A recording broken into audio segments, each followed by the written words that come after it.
Hi, this is Ken of Rist Innovations, and this is part 5 of a 6-part series on the table saw. In this video, we will cover the 4 common cuts: rips, crosscuts, miters, and bevels. So let's get started. Let's talk ripping. The best blade for ripping thick lumber is the ripping blade. The general or combination blade will usually do a good job, especially for thinner lumber. If you're cutting plywood, then the finished blade would be best. I recommend to use stock roller guides to aid in keeping the workpiece against the fence. For your body position, the key is to stand to the left of the blade so you are out of the way of the path of the blade and the workpiece. Your left hand should apply pressure to the side of the workpiece to push it up against the fence. I like to use a push stick to avoid getting splinters. Your right hand should be pushing the workpiece forward until the edge of the workpiece is even with the front edge of the table saw. Then I use a push block to finish the cut. You should watch the fence so that there is no gap between the workpiece and the fence. Otherwise, you could get blade marks, scorching, or even possibly a kickback. Important to use an outfeed table to support the workpiece as you finish the cut, because this keeps the workpiece from rotating up as you are finishing the cut, and it also keeps you from reaching far over the blade. For long and large pieces, it's important to have support both in the front of the saw as well as the outfeed portion of the saw. Let's talk about 2 ways to cut thin strips on the table saw. The first technique is to use a jig, similar to this one from Rockler. It is mounted in the miter slot and it is adjustable, so you can set the jig to the thickness of the strip you want to cut on the left side of the blade.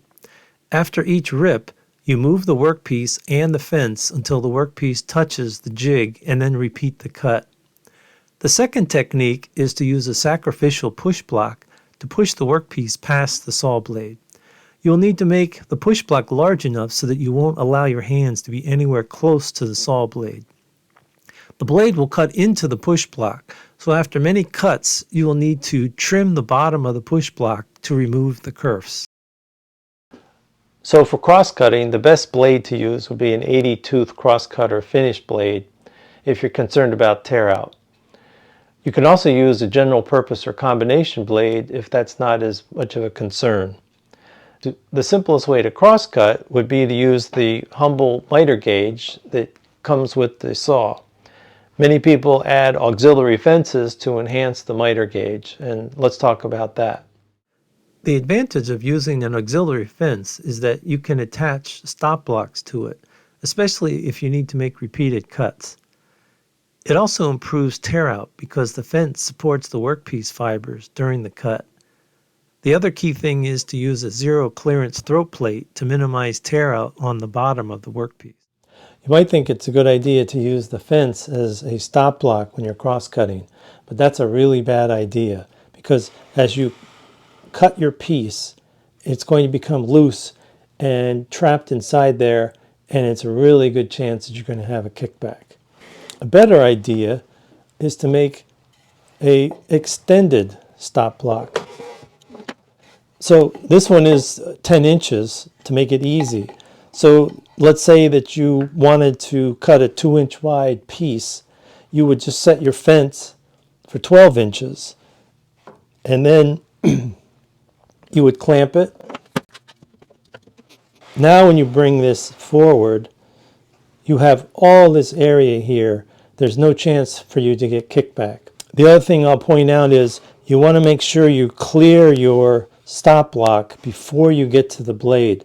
Otherwise, you could have a problem as far as potentially getting jammed as you go into the blade.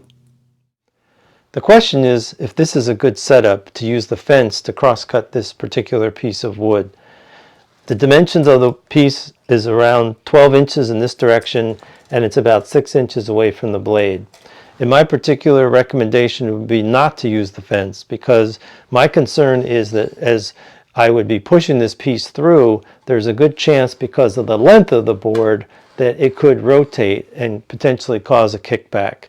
For this piece, I would rather use a crosscut sled or a sliding table attachment to my table saw. For wider pieces that you want to crosscut using the miter gauge, you have to make sure the miter gauge is on the front edge of the table. If the piece is wide enough that it would cause the miter gauge to be off the table, it's too unstable and too dangerous to use it this way. For wider pieces, a crosscut sled would be a much safer choice. So the crosscut sled allows you to cut much wider pieces of wood safely. And in my particular case, I've adjusted my end feed table such that it acts as a positive stop. Let me show you what I mean. The runners are actually hitting the outfeed table, which is preventing me from pushing this too far, which would expose me to the blade coming through. Okay, let's talk miters and bevels. A miter is an angled cut across the face of the piece, like for instance a picture frame. A bevel is an angled cut along the edge of a piece, and here's an example of a French cleat. The best blade to use for a miter cut is the finish blade, and for the edge bevel would be a combination blade.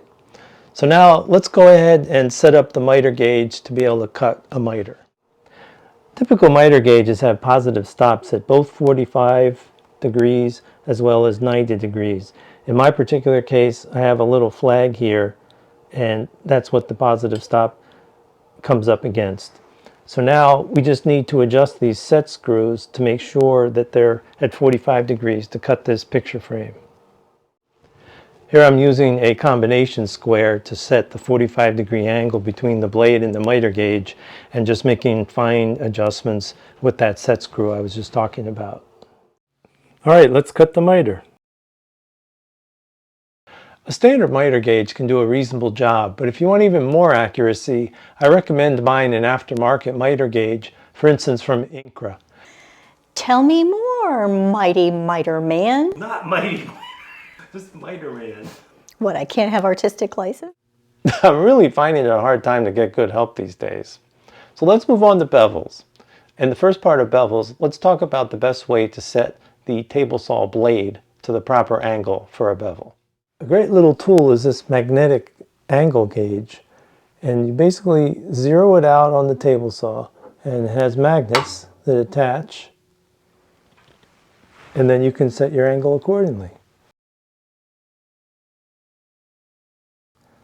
Now the problem with this setup is I have a right tilting table saw, and so if I was to cut this bevel, there's a chance that this piece could get trapped between the blade and the fence. And so the recommendations are always to cut the bevel such that the blade is facing the opposite direction of the fence. And so for my case, this means that I need to move the fence to the other side of the blade. And let me show you how that also adds to complications. Well, I've moved the fence to the left side of the blade. However, this is further complicated because the sliding table that I have attached to my saw will not allow me to fully attach the fence to my saw.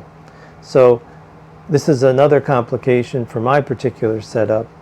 And the moral of the story here is that given a choice, if you're out shopping for a saw, I would highly recommend to get a left tilting saw, because it will make the setup a lot simpler if you have to do any amount of bevel cuts. Since you've made it this far in the video, I hope that you've enjoyed it. And if you have, I would really appreciate it if you would consider subscribing to my channel. And if you haven't seen the previous videos of this series, you can find their links below. My next video will be on how to safely cut sheet goods.